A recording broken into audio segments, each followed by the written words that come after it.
Hi, ಎಲ್ರಿಗೂ ನಮಸ್ಕಾರ. Welcome to ಮಾಯಾ ಅಡುಗೆ ಮನೆ. ನಾನಿವತ್ತಿಲ್ಲಿ ತಾಳಿಪಟ್ಟು ಮಾಡ್ತಾಯಿದ್ದೀನಿ. ತುಂಬ ಒಳ್ಳೆ ಬ್ರೇಕ್ಫಾಸ್ಟ್ ರೆಸಿಪಿ ಅಂತಲೇ ಹೇಳ್ಬೋದು. ಇದೊಂಥರ ತುಂಬ ಕ್ರಿಸ್ಪಿ ಹಾಗೆ ತುಂಬಾ ಟೇಸ್ಟಿಯಾಗಿರುತ್ತೆ. ನಮ್ಮ ಮನೇಲಂತೂ ನಾನು ಮಾಡೋ ತಾಳಿಪಟ್ಟು ತುಂಬಾ ಇಷ್ಟಪಟ್ಟು ತಿಂತಾರೆ.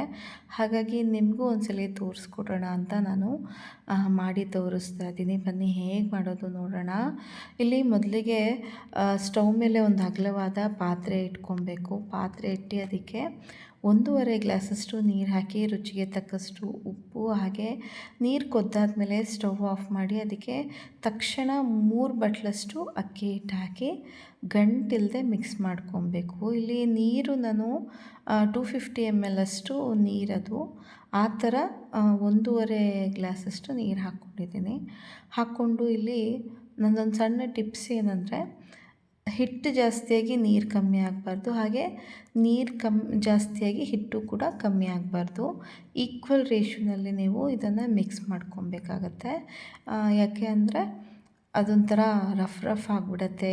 ರೊಟ್ಟಿ ತಟ್ಟುವಾಗ ನಿಮಗೆ ಹರಿದೋಗೋ ಚಾನ್ಸಸ್ ಇರುತ್ತೆ. ಹಾಗಾಗಿ ಕರೆಕ್ಟು ಹದಕ್ಕೆ ನೀವು ಇದನ್ನು ಕಲಸಿಟ್ಕೊಂಡ್ರೆ ರೊಟ್ಟಿ ತುಂಬಾ ರುಚಿಯಾಗಿ ಬರುತ್ತೆ.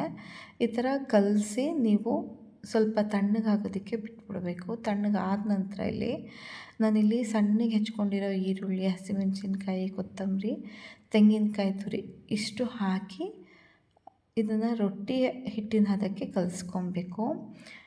ಯಾವಾಗಲೂ ಈರುಳ್ಳಿ ಸಣ್ಣಗೆ ಹೆಚ್ಚಿಟ್ಕೊಂಡ್ರೆ ನಿಮಗೆ ರೊಟ್ಟಿ ಹರಿಯೋಲ್ಲ, ಕ್ಲೀನಾಗಿ ಬರುತ್ತೆ. ಆದಷ್ಟು ಸಣ್ಣಗೆ ಹೆಚ್ಕೊಂಡೇ ಹಾಕ್ಕೊಳ್ಳಿ. ಹಾಗೆ ಇಲ್ಲಿ ಈರುಳ್ಳಿ ಹಾಕಿದ್ಮೇಲೆ ನೀರೆಲ್ಲ ಹಾಕಕ್ಕೆ ಹೋಗ್ಬೇಡಿ. ಈರುಳ್ಳಿಯಲ್ಲಿರೋ ನೀರೇ ಬಿಟ್ಕೊಂಡು ಚೆನ್ನಾಗಿ ಬೈಂಡ್ ಆಗುತ್ತೆ. ನಾನಿಲ್ಲಿ ದಪ್ಪ ಈರುಳ್ಳಿ 2 ಈರುಳ್ಳಿನ ಸಣ್ಣಗೆ ಹೆಚ್ಚಿ ಹಾಕ್ಕೊಂಡಿದ್ದೀನಿ. ತುಂಬ ಕಮ್ಮಿ ಈರುಳ್ಳಿ ಹಾಕ್ಕೊಳಕ್ಕೆ ಹೋಗ್ಬೇಡಿ, ರೊಟ್ಟಿ ಚೆನ್ನಾಗಿ ಬರಲ್ಲ. ಹಾಗಂತ ತುಂಬಾ ಜಾಸ್ತಿ ಹಾಕ್ಕೊಳಕ್ಕೆ ಹೋಗ್ಬೇಡಿ, ರೊಟ್ಟಿ ತಟ್ಟೋದಕ್ಕೆ ಬರಲ್ಲ, ಕಷ್ಟ ಆಗಿಬಿಡತ್ತೆ.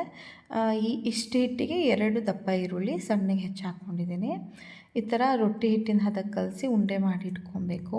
ಅದಾದ ನಂತರ ತವಾಗೆ ಸ್ವಲ್ಪ ಎಣ್ಣೆ ಹಾಕಿ ಸವರಿ ಕಲಸಿಟ್ಕೊಂಡಿರೋ ರೊಟ್ಟಿ ಹಿಟ್ಟನ್ನು ತೆಳ್ಳಗೆ ತಟ್ಕೊಬೇಕು ಹಂಚ್ ಮೇಲೆ. ನಾನಿಲ್ಲಿ ವೀಡಿಯೋಗೋಸ್ಕರ ಹಂಚಲ್ಲಿ ತಟ್ತಾ ಇದ್ದೀನಿ. ಇಲ್ಲಾಂದರೆ ನಾನು ರೊಟ್ಟಿ ಹಾಳೆ ಬರುತ್ತಲ್ಲ ಶೀಟು, ಅದರಲ್ಲೇ ತಟ್ಟಿ ಬೇಯಿಸ್ಕೊಳ್ಳೋದು. ಆ ಥರ 2 ಸೈಡು ಎಣ್ಣೆ ಹಾಕಿ ಹದವಾಗಿ ಬೇಯಿಸ್ಕೊಬೇಕಾಗತ್ತೆ.